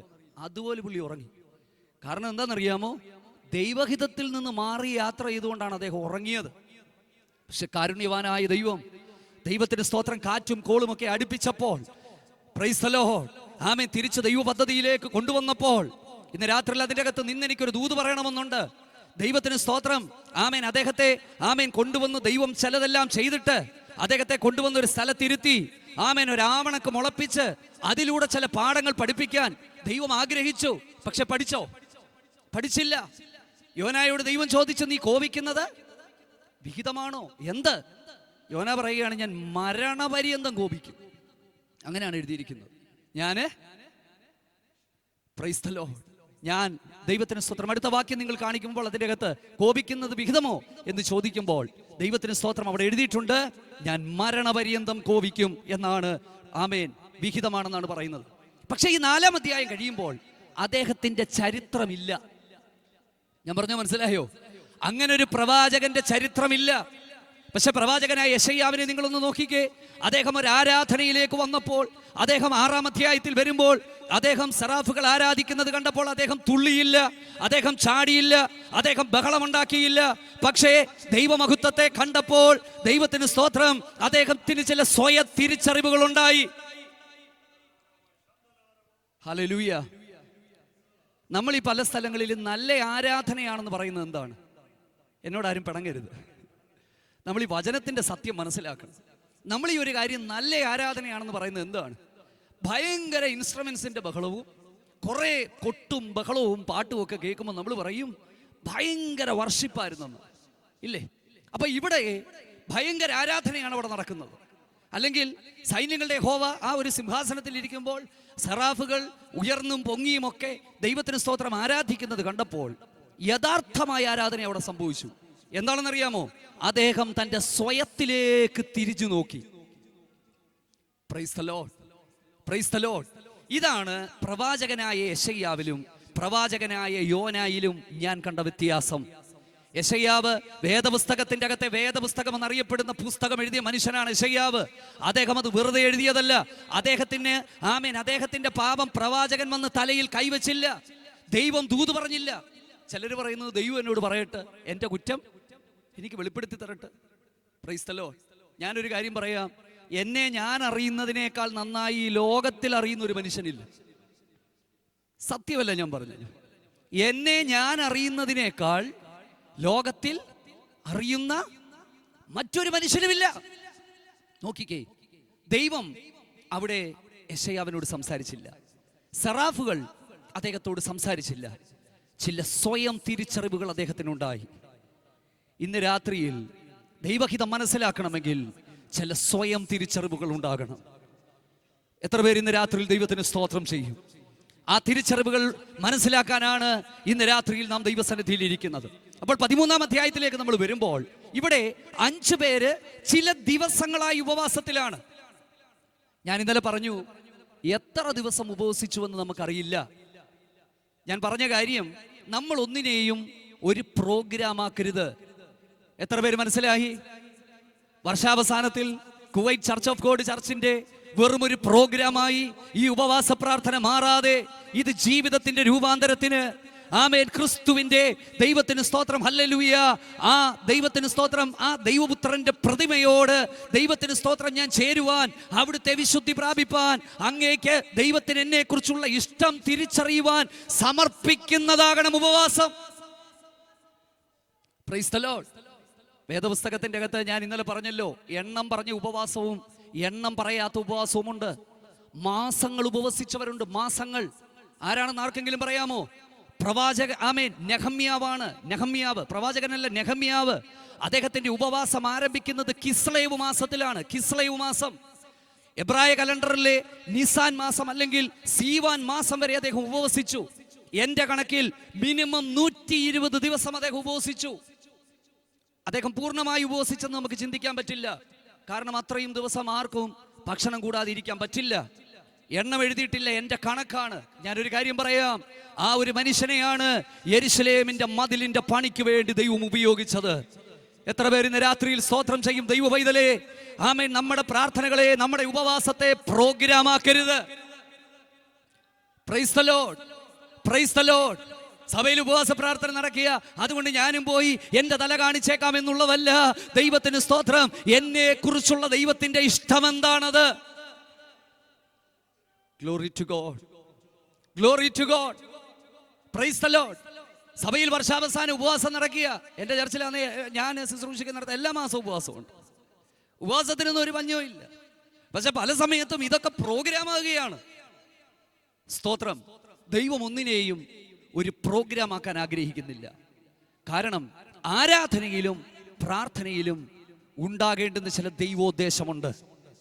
ദൈവസന്നിധിയിൽ വന്നിരുന്നാൽ ഇരിക്കുന്നതിന്റെ പുറകിൽ ഒരു സതുദ്ദേശം നമുക്കുണ്ടെങ്കിൽ, ദൈവം മുമ്പാകെ കരയുന്നതിന്റെ പിൻപിൽ ഒരു സതുദ്ദേശം നമുക്കുണ്ടെങ്കിൽ, ആ ഉദ്ദേശത്തെ സ്വർഗത്തിലെ ദൈവം ആദരിക്കും. Price the Lord. എനിക്ക് തോന്നുന്നത്, ഞാൻ ഈ അന്ത്യോക്യയിലെ സഭയിലെ ഉപവാസത്തെ കുറിച്ചാണല്ലോ പറയുന്നത്. അന്ത്യോക്യ സഭയിലെ ഉപവാസത്തെ കുറിച്ച് പറയുമ്പോൾ 13-ാം അധ്യായത്തിൽ അവർ ഉപവസിക്കുന്നത് നമ്മൾ കാണുന്നുണ്ട്. ഞാൻ പറഞ്ഞു, അവിടെ വേറെ ആളുകളില്ലാഞ്ഞിട്ടല്ല, 5 പേരാണ് ഉപവസിച്ചത്. ഈ വചനത്തിന്റെ അകത്തോടെ നിങ്ങൾ വരണം. പെട്ടെന്ന് ഈ ഭാഗം ധ്യാനിച്ചപ്പോൾ ദൈവാത്മാവിന്റെ ഹൃദയത്തിലേക്ക് തന്നൊരു ചിന്ത, എന്തിനായിരിക്കാം അവർ ഉപവസിച്ചത്? എന്തിനായിരിക്കാം അവർ ഉപവസിച്ചത്? Praise the lord. എന്തിനായിരിക്കാം ഉപവസിച്ചത്? എന്തിൻ്റെയും പുറകിൽ ഒരു ലക്ഷ്യമുണ്ട്, ഇല്ലേ? Praise the lord. ചിലരോട് ചോദിച്ചാൽ വെറുതെ ഉപവസിക്കുക, അങ്ങനെയല്ല. ഒരു കാരണം ഉണ്ടാകണം. ഒന്നുകിൽ ഒരു ആത്മീക വർധനവ്, ഇല്ല ദൈവം പറയുന്നത് കേൾക്കാൻ. തീർച്ചയായിട്ടും ഒരു കാരണം ഉണ്ടാകണം, ഒരു ലക്ഷ്യമുണ്ടാകണം. ക്രിസ്തീയ ജീവിതത്തിന് ലക്ഷ്യമുണ്ട്. ഇത് മനസ്സിലാക്കിയ പൗലോസ്, അല്ലെങ്കിൽ ഇതറിഞ്ഞ പൗലോസ്, ആമേൻ, 1 കൊരിന്ത്യർ എടുത്തു വായിക്കേണ്ട 9-ാം അധ്യായത്തിന്റെ 24-ാമത്തെ വാക്യത്തിൽ പറയുന്നത്, ദൈവത്തിന് സ്തോത്രം, നിങ്ങളും പ്രാപിപ്പാൻ തക്കവണ്ണം ഓടുവീൻ. ദൈവത്തിന് സ്തോത്രം. അടുത്തത്, ആമേൻ, താഴോട്ട് വരുമ്പോൾ അദ്ദേഹം പറയുന്നത്, ദൈവത്തിന് സ്തോത്രം, ഞാൻ നിശ്ചയമല്ലാത്ത വണ്ണമല്ല ഓടുന്നത്. അപ്പൊ അദ്ദേഹത്തിന് ഒരു ലക്ഷ്യമുണ്ടായിരുന്നു. Price the Lord. നമ്മുടെ ജീവിതത്തിന്റെ ലക്ഷ്യം എന്താണ്? സ്തോത്രം. ആ ലക്ഷ്യം ഇന്ന് രാത്രിയിൽ ദൈവത്തോട് പറ. സ്തോത്രം. നമ്മുടെ ഹൃദയത്തിന്റെ അകത്തെ ആശയങ്ങളും പദ്ധതികളും ദൈവത്തിന്റെ കരത്തിലേക്ക് വിട്ടുകൊടുക്ക. വളരെ ശാന്തമായിട്ടാണെങ്കിലും ഇന്ന് രാത്രിയിൽ ആ വിഷയത്തിന്റെ അകത്ത് ദൈവം നിനക്ക് വേണ്ടി ഇറങ്ങി പ്രവർത്തിക്കാൻ പോവുകയാണ്. ദൈവം ആ വിഷയത്തെ ദൈവകരങ്ങളിലേക്ക് എടുക്കാനായിട്ട് പോവുകയാണ്. Price the Lord. അപ്പോൾ ഈ ഭാഗം പഠിച്ചപ്പോൾ എൻ്റെ മനസ്സിലേക്ക് ദൈവാത്മാവ് തന്ന ചിന്ത ഞാൻ പറയാം. 12-ാം അധ്യായത്തിലേക്ക് നമ്മൾ വരുമ്പോൾ ഒരു വലിയ പ്രതിസന്ധി യെരുശലേം സഭയ്ക്കുണ്ടായി. കാരണം യെരുശലേം സഭയും അന്ത്യോക്യ സഭയും അന്നത്തെ കാലത്ത് സമാന്തരമായി പോയിക്കൊണ്ടിരുന്നതാണ്. അന്ത്യോക്യ സഭ കുറച്ച് താമസിച്ചാണ് ഉണ്ടായതെങ്കിലും ആദ്യ യെരുശലേം സഭയാണെങ്കിലും യെരുശലേം സഭ ക്ഷീണിച്ചപ്പോൾ അന്ത്യോക്യ സഭയിൽ ദൈവം ചില ഉണർവയച്ചു. ഒരുപക്ഷെ 12-ാമത്തെ അധ്യായത്തിൽ യെരുശലേം സഭയ്ക്ക് ചില പ്രതിസന്ധികൾ നേരിട്ടു. Price the lord. അത് മനസ്സിലാക്കിയിട്ടായിരിക്കാം ചില നാളുകൾ കർത്താവിനെ ആരാധിച്ച്, ആമേൻ, സ്തോത്രം, ആമേൻ, ചില പദ്ധതികളെ മനസ്സിലാക്കി ഇവർ ദൈവസന്നിധിയിൽ ഇരുന്നത്. എന്താണ് അതെന്ന് ഇന്ന് രാത്രിയിൽ പറയാതിരിക്കാൻ എനിക്ക് പറ്റത്തില്ല. 12-ാം അധ്യായത്തിന്റെ 1-ാമത്തെ വാക്യത്തിലേക്ക് വന്നാട്ട് 12-ാം നിങ്ങൾ ശ്രദ്ധിക്കുക. ആ കാലത്ത് എന്ന് പറയുന്ന ഒരു കാര്യമാണ്. ഏത് കാലത്ത്? ആ കാലത്ത്, ഇൻ ദോസ് ഡേയ്സ്. എന്താണ് ആ കാലം എന്ന് പറയുന്നത്? വളരെ ശ്രദ്ധിച്ച് കേൾക്കണം ഇന്ന് രാത്രിയിൽ. ദൈവത്തിന് സ്തോത്രം. അപ്പോസ്തല പ്രവർത്തികളിൽ പല സ്ഥലങ്ങളിൽ ആ കാലം എന്ന് പറയുന്ന കാലത്തെ കുറിച്ച് എഴുതിയിട്ടുണ്ട്. 6-ാം അധ്യായത്തിന്റെ 1-ാമത്തെ വാക്യത്തിൽ ആ കാലത്ത്. ഏത് കാലത്ത്? ദൈവത്തിന് സ്തോത്രം. ശിഷ്യന്മാർ പെരുകുമ്പോൾ സഭയ്ക്കകത്ത് ഭിന്നതയുണ്ടായി. അതാണ് കാലം. ഞാൻ പറഞ്ഞ എത്ര പേർക്ക് മനസ്സിലായി? ദൈവസഭ പിച്ച വെച്ച് വളർന്ന് എണ്ണത്തിൽ വർദ്ധിക്കാൻ തുടങ്ങി, ആളിൽ കൂടാൻ തുടങ്ങിയപ്പോൾ പിറുപിറുപ്പുണ്ടായി. ആ കാലമാണ്. ഇന്ന് രാത്രിയിൽ ചില കാലങ്ങളെ വിവേചിക്കുവാൻ ദൈവസഭ തയ്യാറാകണം. ഇതൊരു ഉപവാസ പ്രാർത്ഥനയാണല്ലോ. ദൈവത്തിന് സ്തോത്രം. ഇന്ന് രാത്രിയിൽ ഞാൻ പറയട്ടെ, ചില കാലങ്ങളെ ദൈവസഭ വിവേചിക്കണം. Price the Lord. നിസ്സാരമായ വിഷയത്തിന്റെ പേരിലുള്ള തർക്കം, ഭക്ഷണം കിട്ടാത്തതിന്റെ പേരിലുള്ള തർക്കം, വളരെ വിജയകരമായി അവരത് പരിഹരിച്ചു. എങ്ങനെ പരിഹരിച്ചു? ആത്മനിറവുള്ള, സാക്ഷ്യമുള്ള, ജ്ഞാനമുള്ള 7 പേരെ ആക്കി. അപ്പോസ്തലന്മാർ എന്ത് ചെയ്തു? ഭക്ഷണം വിളമ്പാൻ പോയില്ല. ദൈവത്തിന് സ്തോത്രം, ആമേൻ, അവരൊന്നിനും പോയില്ല. അവർ പ്രാർത്ഥനയിലും തിരുവചന ശുശ്രൂഷയിലും ഉറ്റിരുന്നു. ഞാൻ ചോദിക്കട്ടെ, എൻ്റെ ചർച്ചിൽ ഒരാൾ പറയുക, പാസ്റ്ററെ, ഇന്നലെ പിന്നെ മീൻകറി വിളമ്പിക്കൊണ്ടിരുന്നപ്പോൾ ആ സഹോദരി എനിക്ക് ചെറിയ മീനാണ് തന്നത്, എൻ്റെ പുറകിൽ വന്നവൾക്ക് വലിയ മീൻ കൊടുത്തു എന്ന് പറഞ്ഞ് പ്രശ്നമുണ്ടാക്കുമ്പോൾ സ്വാഭാവികമായും പാസ്റ്റർമാർ എന്ത് ചെയ്യും? എന്നാൽ പിന്നെ ഇനി ഒരു കാര്യം ചെയ്യ്, അടുത്ത ആഴ്ച തൊട്ട് മീൻകറി ഞാൻ വിളമ്പിക്കോളാം എന്ന് പറയും. ഇല്ലേ? Praise the Lord. പക്ഷെ അവിടെ ചെയ്തത് എന്താണെന്നറിയാമോ? അതിന് യോഗ്യരായ വ്യക്തികളെ തെരഞ്ഞെടുത്ത് അവർ പ്രാർത്ഥിക്കാൻ മാറിയിരുന്നു. അവർ വചനം ശുശ്രൂഷിക്കാൻ മാറിയിരുന്നു. ഇന്ന് രാത്രിയിൽ ഞാൻ പറയട്ടെ, ചില പ്രശ്നങ്ങൾക്കുള്ള പരിഹാരം നിന്റെ പ്രാർത്ഥനയിലാണ് വെളിപ്പെടുന്നത്. ദൈവത്തിനൊന്ന് സ്തോത്രം ചെയ്താട്ട് 12-ാം അധ്യായത്തിൽ വരുമ്പോൾ അടുത്തത് ആ കാലം. ഏത് കാലമാണെന്നറിയാമോ? ആ കാലത്തെക്കുറിച്ച് പഠിക്കണം. 11-ാം അധ്യായത്തിന്റെ 27-ൽ മറ്റൊരു കാലമുണ്ട്. ആ കാലത്തിന്റെ പ്രത്യേകത എന്ന് പറയുന്നത്, യെരുശലേമിൽ നിന്ന് പ്രവാചകന്മാർ അന്ത്യോക്യയിലേക്ക് പോയി ലോകമറിയപ്പെടുന്ന പ്രവചന ശുശ്രൂഷ ചെയ്യാൻ തുടങ്ങിയപ്പോൾ 12-ാം അധ്യായത്തിൽ എഴുതിയിരിക്കുന്നു, ആ കാലത്ത് സഭയിൽ ചിലരെ പിടിക്കാൻ രാജാവ് കൈനീട്ടി. നിങ്ങൾക്ക് എന്ത് മനസ്സിലായി? ഒറ്റ കാര്യമേ ഉള്ളൂ. സഭ മിഷനറി സഭയായപ്പോൾ, സഭ ആത്മീക ശുശ്രൂഷ ചെയ്യുന്ന സഭയായി മാറിയപ്പോൾ, സഭ ദൈവവേലയ്ക്ക് ചുമൽ കൊടുക്കാൻ തുടങ്ങിയപ്പോൾ, സഭയിൽ നിന്ന് പ്രവാചകന്മാർ പുറത്തു വന്നപ്പോൾ 12-ാം അധ്യായത്തിൽ എഴുതിയിരിക്കുകയാ, ചിലതിന്റെ മേൽ ശത്രു ദൃഷ്ടി വെച്ചു. ശമന റഗൽ കമന അന്തരാധനാധര അർത്ഥരാധനസിയ. Hallelujah, hallelujah, Jesus. ഞാൻ പിശാചിനെ കുറിച്ച് വളരെ കുറച്ച് പ്രസംഗിക്കുന്ന ഒരാളാണ്. പക്ഷേ നമ്മൾ ഈ ഒരു കാര്യത്തെ ഗൗരവമായി തിരിച്ചറിയണം. നമ്മൾ ഈ പോരാട്ടം ഒക്കെ പല നാളുകളിൽ പറഞ്ഞ് നമ്മുടെ പിള്ളേർക്ക് പോലും ഇപ്പൊ ഈ പോരാട്ടം കേൾക്കാൻ താല്പര്യമില്ലാതായി മാറി. പക്ഷെ വചനത്തിന്റെ സത്യത്തെ നമ്മുടെ തലമുറകൾക്ക് പറഞ്ഞ് മനസ്സിലാക്കി കൊടുക്കണം. പോരാട്ടം, പിശാച് എന്ന് പറയുന്നത് ഒരു റിയാലിറ്റിയാണ്. അത് വാഴയുടെ പുറകിൽ ദൈവത്തിന് സ്തോത്രം ആമേൻ ഇല അനക്കുന്നതല്ല. രാത്രിയിൽ നിന്റെ ഭിത്തിയുടെ മുറിയുടെ സൈഡിൽ വന്ന് ഇരുട്ടിൽ തെന്നി മാറുന്ന രൂപമല്ല. സ്തോത്രം. അതൊന്നുമല്ല പിശാച്. പക്ഷെ വചനത്തിന്റെ അകത്ത് എഴുതിയിട്ടുണ്ട്. എന്തിനാ കൂടുതൽ പറയുന്നത്? കർത്താവ് പറഞ്ഞ വചനം നിങ്ങളൊന്ന് ശ്രദ്ധിച്ചേ.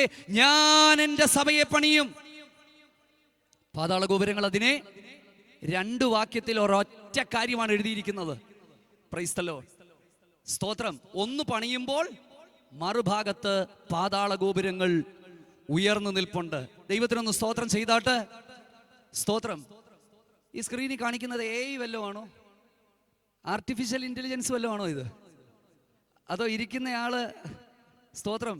കാരണം എനിക്ക് ഭയങ്കര അത്ഭുതമായിട്ട് തോന്നി. കാരണം പല സ്ഥലത്തും വാക്യം പറഞ്ഞ് മണിക്കൂറുകൾ കഴിഞ്ഞാലും വാക്യം വരത്തില്ല. ഇത് പറയുന്നതിന് മുമ്പേ വാക്യം വരുന്നു. എനിക്കങ്ങ് അത്ഭുതമായിട്ട് തോന്നി. കാരണം ഇപ്പം മുഴുവനും AI ആണല്ലോ. സ്തോത്രം. അപ്പൊ ഞാൻ ഈ പറയുന്നതിന് മുമ്പേ പിന്നെ നമ്മുടെ ഫോണ് പോലും നമ്മളറിയാതെ നമ്മുടെ ഇഷ്ടം പിടിച്ചെടുത്തോണ്ടിരിക്കുക. നിങ്ങൾക്കറിയുമോ എന്നറിയത്തില്ല. ദൈവത്തിന് നമ്മൾ സമർപ്പിച്ചാലേ ദൈവേഷ്ടം നടക്കത്തുള്ളൂ. പക്ഷെ ലോകത്തിൽ നമ്മളറിയാതെ നമ്മുടെ ഇഷ്ടം പിടിച്ചു വെച്ചോണ്ടിരിക്കുകയാണ്. സാംസങ്ങിന്റെ ഏതെങ്കിലും ഒരു സാധനത്തിന്റെ സ്മാർട്ട് വാച്ചിന്റെ കാര്യം പറഞ്ഞാൽ മതി, ഫേസ്ബുക്ക് തുറന്നാൽ ആ വാച്ച് ഫ്രണ്ടിൽ വരും. എങ്ങനെയാ കാര്യം? നിങ്ങൾ ചിന്തിച്ചിട്ടുണ്ടോ? സ്തോത്രം. എന്റെയും നിങ്ങളുടെയും ഒക്കെ ഇഷ്ടം നമ്മൾ അറിയാതെ അത് പിടിച്ചോണ്ടിരിക്കുകയാണ്. സ്തോത്രം. അപ്പൊ ആണെങ്കിലും ചെയ്യുന്ന ആളാണെങ്കിലും സ്തോത്രം, ദൈവം സഹായിക്കട്ടെ. ഞാൻ കുറെ നേരം കൊണ്ട് ശ്രദ്ധിക്കുക. പറയുന്നതിന് മുമ്പേ വാക്യം ഫ്രണ്ടിൽ വരുന്നുണ്ട്. ഭയങ്കര അത്ഭുതമായിട്ട് എനിക്ക് തോന്നി. സ്തോത്രം. കർത്താവ് സഹായിക്കട്ടെ. അപ്പം ഈ 2 വാക്യങ്ങളിൽ ഒരൊറ്റ കാര്യമാണ്. ഈ ഒറ്റ വാക്യത്തിൽ 2 കാര്യമാണ്. ഞാൻ എൻ്റെ സഭയെ പണിയും, പാതാള ഗോപുരങ്ങൾ അതിനെ ജയിക്കുകയില്ല. അപ്പൊ നിങ്ങൾ മനസ്സിലാക്കുക, ദൈവത്തിന് സ്തോത്രം, ദൈവസഭയ്ക്കെതിരെ ഈ ഒരു എതിരാളി ഉണ്ട്. ആ റിയാലിറ്റി നമ്മൾ മനസ്സിലാക്കണം. പക്ഷെ എന്നീ പോരാട്ടം തീരും? ചിലർ ചോദിക്കുന്നത്, കഴിഞ്ഞ കൊല്ലം വന്ന് പോരാട്ടം അഴിച്ചുവിട്ടു, ഈ കൊല്ലം പിന്നെയും ഈ പോരാട്ടം എവിടുന്ന് വന്നു? എന്നീ പോരാട്ടം അഴിയും? ഞാനൊരു കാര്യം പറയാം, എന്നെ കൊണ്ടും നിന്നെ കൊണ്ടും ഈ പോരാട്ടത്തെ എന്നേക്കുമായി അഴിച്ചുവിടാൻ കഴിയില്ല. സ്തോത്രം. കൊരിന്ത്യ ലേഖനത്തിൽ എഴുതിയിരിക്കുന്നത് എന്താണെന്ന് അറിയാമോ? ദൈവത്തിന് സ്തോത്രം. 1 കൊരിന്ത്യർ ആമേൻ അതിന്റെ 15-ാമത്തെ അധ്യായത്തിലേക്ക് നമ്മൾ വരുമ്പോൾ അവിടെ എഴുതിയിരിക്കുന്ന ഒരു വാക്യമുണ്ട്.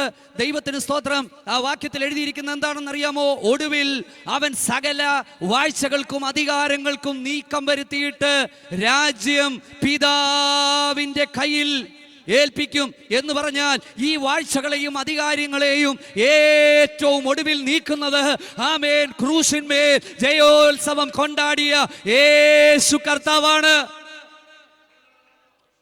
Price the Lord. സ്തോത്രം. ഹല്ലേലൂയ. അപ്പം അതുവരെ ഈ കെട്ടിനെ അഴിക്കാൻ, ഈ പോരാട്ടത്തെ അഴിക്കാൻ പറ്റിയ കൃപയുള്ള ഒരു പ്രവാചകനുമില്ല, ഒരു ശുശ്രൂഷകനുമില്ല. പക്ഷെ ദൈവസഭയോടുള്ള ദൈവത്തിന്റെ കൽപ്പന എന്താണെന്ന് അറിയാമോ? ദൈവത്തിന് സ്തോത്രം. ദൈവത്തിന് കീഴടങ്ങുവീൻ, പിശാചിനോട് എതിർത്ത് നിൽക്കുവീൻ. സ്തോത്രം. റെസിസ്റ്റ് ദ ഡെവിൾ എന്നാണ്. Resist the devil. സ്തോത്രം. ആത്മീക ജീവിതത്തിൽ, ശുശ്രൂഷയിൽ ഈ ഒരു കാര്യം ദൈവസഭ തിരിച്ചറിയേണ്ടതായിട്ടുണ്ട്. ഇന്ന് രാത്രിയിൽ ഈ ഉപവാസത്തിന്റെ അകത്ത് എനിക്കത് പറയാതിരിക്കാനായിട്ട് പറ്റില്ല. കാരണം പ്രാർത്ഥനയ്ക്ക് വേണ്ടി വിളിക്കുന്ന ഒരുപാട് പ്രിയപ്പെട്ടവരുടെ വിഷയങ്ങൾ ഞാൻ കേട്ടപ്പോൾ വളരെ ജാഗ്രതയോടെ, വളരെ ആഗ്രഹത്തോടെ, താല്പര്യത്തോടെ ദൈവസന്നിധിയിൽ ഇറങ്ങിയ പലരുടെയും കുടുംബത്തിന്റെ തകർച്ച ഞാൻ കണ്ടു. പലരും പ്രാർത്ഥനയ്ക്ക് വേണ്ടി ചോദിക്കുക, ദൈവദാസനെ, ദൈവത്തിന് സ്തോത്രം, ദൈവത്തിന് വേണ്ടി ഇറങ്ങിയിട്ട്, കർത്താവിന് വേണ്ടി ഇറങ്ങി തിരിച്ചിട്ട് ഞങ്ങളുടെ തലമുറകൾ വഴിതെറ്റിപ്പോയി, ഞങ്ങളുടെ കുടുംബത്തിൽ ഇതാണ് സംഭവിക്കുന്നത്. ചോദിച്ച് വരുമ്പോൾ എന്താ പറ്റിയതെന്നറിയാമോ? പല മേഖലകളിലും അവർ പിറകിലേക്ക് പോയി, അവരിൽ മന്ദത ബാധിച്ചു. അവർ ദൈവകൃപ വിട്ട് ചുവടുകൾ പുറകിലോട്ട് വെച്ചപ്പോൾ എന്തു പറ്റി? അവരുടെ ജീവിതത്തിന്റെ അകത്തേക്ക് ശത്രു പ്രവേശിച്ചു. Price the Lord. അതുകൊണ്ടാണ് പറഞ്ഞത്, നിങ്ങളുടെ പ്രതിയോഗിയായ പിശാച് ആരെ ആമേൻ അലറുന്ന സിംഹം പോലെ ആരെ വിഴുങ്ങണമെന്ന് ആമേൻ സഞ്ചരിച്ച് ചുറ്റി നടക്കുന്നു. അവിടെ കൊണ്ട് തീരുന്നില്ല. 9-ാമത്തെ വാക്യം നിങ്ങളൊന്ന് ശ്രദ്ധിച്ചു നോക്കിക്കേ. അവിടെ എഴുതിയിരിക്കുന്ന എന്താണെന്ന് അറിയാമോ? വിശ്വാസത്തിൽ സ്ഥിരമുള്ളവനായി അവരോട് എതിർത്ത് നിൽക്കണം. വിശ്വാസത്തിൽ സ്ഥിരതയോടെ എതിർക്കണം. Praise the lord. ഞാൻ പറയാം, കുടുംബജീവിതത്തിന്റെ അകത്തുണ്ടാകുന്ന തകർച്ചകൾ പലതും അതിന്റെ പിന്നിൽ വ്യാപരിക്കുന്നത് ഈ ശക്തിയാണ്. അനേക ദൈവസഭകളെ തകർത്തുകൊണ്ടിരിക്കുന്നത്, ഐക്യതകളെ തകർത്തുകൊണ്ടിരിക്കുന്നത്, അനേക തലമുറകളെ ഇല്ലാതാക്കിക്കൊണ്ടിരിക്കുന്നത് ഈ ശക്തി തന്നെയാണ്. അപ്പോസ്തല പ്രവൃത്തി 12-ാം അധ്യായത്തിൽ ആ കാലത്ത് ദൈവസഭ അതിന്റെ വളർച്ചയുടെ ഘട്ടത്തിലേക്ക് വന്നപ്പോൾ സംഭവിച്ചത് എന്താണെന്നറിയാമോ? യാക്കോബിനെ വാൾ കൊണ്ട് കൊന്നുകളഞ്ഞു. Price the Lord. അടുത്ത വ്യക്തിയെ പിടിച്ച് തടവിലിട്ടു. ആരെയാണ്? പത്രോസിനെ. സ്തോത്രം. തടവിലിട്ടിട്ട് എന്താ ചെയ്തത്? വെറുതെ അടച്ചിട്ടതല്ല, 16 പടയാളികൾ അദ്ദേഹത്തിന് കാവൽ നിന്നു. എത്ര പടയാളികളാണ്? 4 സേവകർ. ശ്രദ്ധിച്ച് കേൾക്കണം, അതോടെ പറഞ്ഞ് പ്രാർത്ഥിക്കാൻ പോവാ. 16 പടയാളികൾ. ഞാൻ ചോദിക്കട്ടെ, നമ്മൾ ഉപദേശിമാര് ആരെങ്കിലും വല്ലതും പറഞ്ഞാൽ എതിർത്ത് പോലും പറയുന്നയാൾ. ഞാനെന്നെ പണ്ടൊക്കെ ദേഷ്യപ്പെടുമായിരുന്നു. ഇപ്പം ഞാൻ ദേഷ്യപ്പെടാറ് പോലുമില്ല. പിള്ളേരോട് പോലും ദേഷ്യപ്പെടുന്നത് വിരളമാണ്. അപ്പം ഈ പാവം പിടിച്ച പത്രോസ് എന്ന് പറയുന്ന ഈ ഒരു ഉപദേശിക്ക് 16 പടയാളികളുടെ ദൈവത്തിന് സ്തോത്രം സംരക്ഷണം ആവശ്യമുണ്ടോ? നിങ്ങൾ പറ. നിങ്ങൾ എൻ്റെ കൂടെ വന്നാട്ട്. നമുക്ക് ഈ പല സമയങ്ങളിലും ഗൗരവം ഇല്ലെങ്കിലും ഇത് ചെയ്യുന്നവൻ അവൻ്റെ ഗൗരവമുണ്ട്. ഞാൻ പറഞ്ഞത് മനസ്സിലായോ? സ്തോത്രം. ഒരു തെളിവൂടെ ഞാൻ നിങ്ങളോട് പറഞ്ഞു തരാം. 1 രാജാക്കന്മാരുടെ പുസ്തകം 20-ാം അധ്യായത്തിൽ അരാം രാജാവായ ബെൻഹദദ് ദൈവത്തിന് സ്തോത്രം ഇസ്രായേലിനെ വന്ന് ഉപരോധിക്കുമ്പോൾ അദ്ദേഹത്തോടൊപ്പം 32 രാജാക്കന്മാരും കുതിരകളും രഥങ്ങളും ഉണ്ടായിരുന്നു. എത്ര? 32. അന്നത്തെ ഇസ്രായേലിന്റെ അവസ്ഥ നിങ്ങൾ പഠിച്ചു കഴിഞ്ഞാൽ എതിർക്കാൻ പോലും ത്രാണിയില്ലാത്ത അവസ്ഥയിൽ. ആ അവസ്ഥയിൽ ഈ വന്നവൻ എത്ര പേരെയും കൊണ്ടാണ് വന്നത്? നിങ്ങൾ പറഞ്ഞാട്ടെ. നിങ്ങൾ എൻ്റെ കൂടെ ഉണ്ടല്ലോ. പിശാചിനെ ഞാൻ വലുതാക്കി കാണിക്കുകയല്ല. അവൻ വന്നത് എന്തിനാണെന്നറിയാമോ? താഴോട്ട് വായിക്കുമ്പോൾ ദൈവത്തിന് സ്തോത്രം, നിന്റെ വെള്ളിയും പൊന്നും എനിക്കുള്ളത്, നിന്റെ ഭാര്യമാർ എനിക്കുള്ളത്, ദൈവത്തിന് സ്തോത്രം നിന്റെ പുത്രന്മാർ എനിക്കുള്ളത്. ഇന്ന് രാത്രിയിൽ ദൈവസഭയെ, ഉപവാസത്തിന്റെ അകത്ത് ദൈവസഭ ഒരാത്മാവിൽ ഒരു രഹസ്യം ഇന്ന് രാത്രി തിരിച്ചറിയണം. ദൈവത്തിന് സ്തോത്രം, നമ്മുടെ പുത്രന്മാരെ കൊണ്ടുപോകാനാണ് പലതും വരുന്നത്. Price the Lord. നമ്മുടെ തലമുറയെ കൊണ്ടുപോകാനാണ് പലതും വരുന്നത്.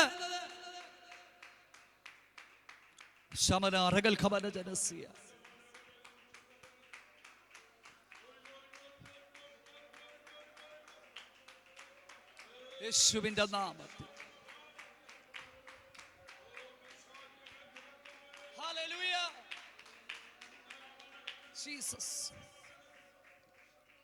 അപ്പോൾ 1 സമ്പത്ത് കൊണ്ടുപോകണം, സമാധാനം അനുഭവിക്കരുത്. 2 ഭാര്യമാരെ കൊണ്ടുപോകും, നിന്റെ പുത്രന്മാരെയും പുത്രിമാരെയും കൊണ്ടുപോകും. ഞാനിതിനെക്കുറിച്ച് വളരെ ഗൗരവമായിട്ടൊന്നും ചിന്തിച്ചിരുന്ന ഒരാളല്ല. പക്ഷേ ഈ വിഷയത്തെക്കുറിച്ച് ദൈവം എന്നെ ഗൗരവമായി പഠിപ്പിച്ച ഒരു കാര്യം ഞാൻ പറഞ്ഞു തരാം.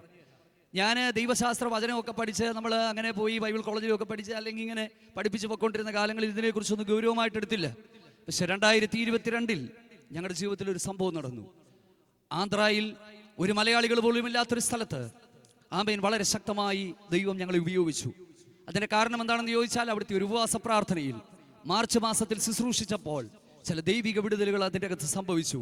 അടുത്ത ഡിസംബർ മാസത്തിൽ അടുത്ത പ്രാർത്ഥന അവിടെ നടന്ന് ഒരു ഗ്രാമത്തിലുള്ള ആളുകളെല്ലാം വന്ന് ഒന്നിച്ചവിടെ ഇരിക്കെ ഞാനൊന്നും പറഞ്ഞില്ല. യേശുവിനെ കുറിച്ച് പറഞ്ഞു, രക്ഷകനായ ദൈവത്തെക്കുറിച്ച് പറഞ്ഞു. 250-300 അക്രൈസ്തവരായ അവിടുത്തെ സാധാരണക്കാരായ ആളുകളിൽ പലരും രക്ഷിക്കപ്പെട്ടു, പലരും വിശ്വാസത്തിന് വേണ്ടി സമർപ്പിച്ചു. അന്ന് രാത്രിയിൽ എൻ്റെ ഭാര്യ കിടന്നുറങ്ങുമ്പോൾ ഇത്രയും ഉയരമുള്ള ആജാനുബാഹുവായ ഒരു മനുഷ്യൻ മുറിയിൽ കയറി വന്നിട്ട് ഷോൾഡറിൽ അടിച്ചിട്ട് ചോദിച്ചു, നീ എന്തിനാണ് ഇവിടെ വന്നത്? സ്തോത്രം. ഞങ്ങളതിനെ ഗൗരവമായിട്ട് എടുത്തില്ല. കാരണം വേല കർത്താവിൻ്റെതായതുകൊണ്ട് ദൈവം കരുതിക്കോളുമെന്ന് കരുതി. സ്തോത്രം. 2 ദിവസം കഴിഞ്ഞപ്പോൾ ചർച്ചിലെ പ്രാർത്ഥിക്കുന്ന ഒരു അപ്പച്ചൻ കണ്ടു. ഞാൻ പെട്ടിക്കകത്ത് കിടക്കുന്നു, മരിച്ചു കിടക്കുന്നു. എന്നെ കാണാൻ ആളുകളെല്ലാം വന്ന് നിൽക്കുന്നു. എല്ലാവരും പോയി കഴിഞ്ഞപ്പോൾ ഈ അപ്പച്ചൻ മാത്രം അവിടെ ശേഷിച്ചു. അപ്പച്ചൻ ദൈവത്തോട് പ്രാർത്ഥിച്ചു, ദൈവമേ, ആമേൻ ഒരു നല്ല ദൈവദാസനായിരുന്നു, ആമേൻ കുഞ്ഞുങ്ങൾ അദ്ദേഹത്തിനുണ്ടായിരുന്നു, ജീവിതം അവസാനിച്ചല്ലോ എന്ന് പറഞ്ഞ് അദ്ദേഹം കണ്ണുനീരോടെ നിൽക്കുമ്പോൾ എൻ്റെ കാലുകൾ അനങ്ങി. ഞാൻ പെട്ടിക്കകത്ത് എഴുന്നേറ്റിരിക്കുന്നു. അദ്ദേഹം ആ സ്വപ്നം കണ്ടു. എന്നെ വിളിച്ചു പറഞ്ഞു. ഞാൻ ഗൗരവമായി എടുത്തില്ല. ഞാൻ സ്വപ്നം കണ്ടു, എൻ്റെ മോൻ്റെ വണ്ടയ്ക്ക് ഒരു വണ്ടി വന്ന് വീഴുന്നു. ആമേൻ. അവൻ ദൈവത്തിന് സ്തോത്രം മരണത്തെ മുഖാമുഖം കാണുന്നു. ഞാൻ ഗൗരവമായി എടുത്തില്ല. ഡിസംബർ മാസത്തിൽ ഈ ശുശ്രൂഷകളെല്ലാം കഴിഞ്ഞു. ആമേൻ. പത്തനംതിട്ടയിൽ തിരിച്ചു വന്നു. ജനുവരി മാസം 10-ാം തീയതി ഒരു വലിയ ആക്സിഡന്റ് ഞങ്ങൾക്കുണ്ടായി. ഒരു വലിയ ആക്സിഡന്റ്. ഞങ്ങൾ 4 പേരും ആ ഇടിയുടെ ആഘാതത്തിൽ ഒരു 2 വീലറിലായിരുന്നു. പോകാൻ പാടില്ല 4 പേര്. പക്ഷെ അന്ന് കുറച്ച് ഈ എന്താ പറയുന്നത്, പിന്നെ കാർ എടുത്തുകൊണ്ട് പോകാനുള്ള ആമേൻ പലരും എന്നോട് ചോദിച്ചു, മോശമല്ലേ 4 പേരൊക്കെ വണ്ടിയെ പോകുന്നത്? ഞാൻ പറഞ്ഞു, എൻ്റെ പൊന്നു ബ്രദറെ, കാറിനടിക്കാൻ പെട്രോളിന് ബുദ്ധിമുട്ടുള്ളത് കൊണ്ടാണ് സ്കൂട്ടർ എടുത്തുകൊണ്ട് പോയത്. കാരണം നാട്ടിൽ ദൈവവേല ചെയ്യുന്ന ഒരാളാണ്. സ്തോത്രം. പക്ഷേ ദൈവകൃപയാൽ ഇന്ന് ഞങ്ങൾക്ക് ആ പറയുന്ന ബുദ്ധിമുട്ടുകളൊന്നുമില്ല. സ്തോത്രം. അതുകൂടെ പറയാതിരിക്കാൻ പറ്റത്തില്ല, ഇല്ലേ? സ്തോത്രം. നിങ്ങൾക്കറിയാമോ, 4 പേരും തെറിച്ചു വീണു. ഭയങ്കര ഒരു ആക്സിഡന്റ് ആയിരുന്നു. എൻ്റെ കുഞ്ഞ് മരണപ്പെടേണ്ടായിരുന്നു. നാട്ടുകാരെല്ലാം കൂടി. അവിടെ കൊണ്ട് തീർന്നില്ല. ദൈവത്തിന് സ്തോത്രം. ചിക്കൻ ബോക്സ്, വൈഫിന് ചിക്കൻ ബോക്സ്, മമ്മിക്ക് മാനസിക പ്രശ്നമായി, ഉറക്കം നഷ്ടപ്പെട്ടു പോയി. ദൈവത്തിന് സ്തോത്രം. കുഞ്ഞ് ആശുപത്രിയിൽ അഡ്മിറ്റായി. എൻ്റെ കാൽ ഇൻഫെക്ഷനായി.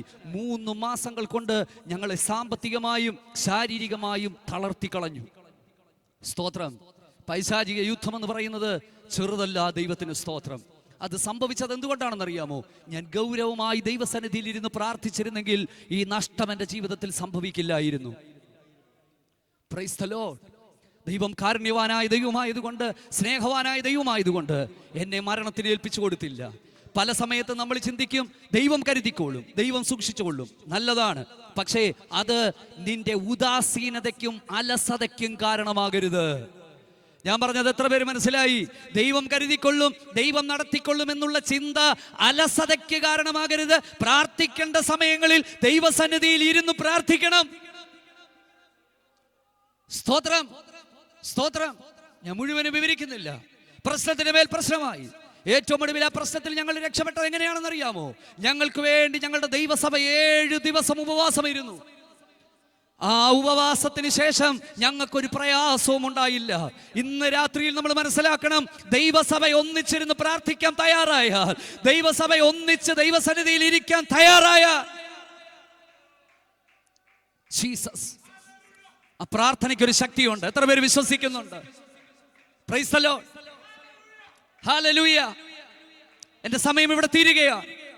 ഒരു നിമിഷം നിങ്ങൾ ശ്രദ്ധിച്ച് കേട്ടാട്ട്. യാക്കോബിനെ വാൾ കൊണ്ട് കൊന്നുകളഞ്ഞു.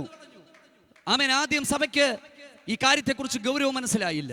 പക്ഷെ പത്രോസിനെ തടവിലാക്കിയപ്പോൾ സഭ ഒന്നിച്ച് പ്രാർത്ഥിക്കാനിരുന്നു. നിങ്ങൾ നോക്കിക്കേ, ഒന്നിച്ച് പ്രാർത്ഥിക്കാൻ തുടങ്ങിയപ്പോൾ ദൈവം തൻ്റെ ദൂതനെ അയച്ചു. ഒരു കാര്യം ഞാൻ പറയാം, പ്രാർത്ഥിക്കാത്തിടത്തോളം കാലം ദൈവം പ്രവർത്തിക്കില്ല. ദൈവത്തിന് പ്രവർത്തിക്കാൻ കഴിയാത്തത് കൊണ്ടല്ല, എൻ്റെയും നിങ്ങളുടെയും ദൈവസന്നിധിയിലുള്ള ആത്മാർത്ഥമായ വിധേയത്വം കാണുമ്പോൾ സ്വർഗീയ പിതാവ് സ്വർഗത്തിൽ നിന്ന് അതിൻ്റെ മറുപടി അയച്ചു തുടങ്ങും. അവിടുന്ന് മിണ്ടാതെ ഇരിക്കത്തില്ല. ആ വിഷയത്തിനുള്ള പരിഹാരം ദൈവസന്നിധിയിൽ നിന്ന് പുറപ്പെടും. ഇന്ന് രാത്രിയിൽ ഇതൊരു ഉപവാസ പ്രാർത്ഥനയാണല്ലോ. ദൈവത്തിന് സ്തോത്രം. സഭ ഒന്നിച്ചുകൂടി പ്രാർത്ഥിക്കാൻ തുടങ്ങി, ഇല്ലേ? അപ്പോസ്തല പ്രവൃത്തി വായിച്ചപ്പോൾ എനിക്കത് പറയാതിരിക്കാൻ പറ്റത്തില്ല. കമ്മ്യൂണിറ്റി ലൈഫിനൊരു പ്രാധാന്യമുണ്ട്, ഇല്ലേ?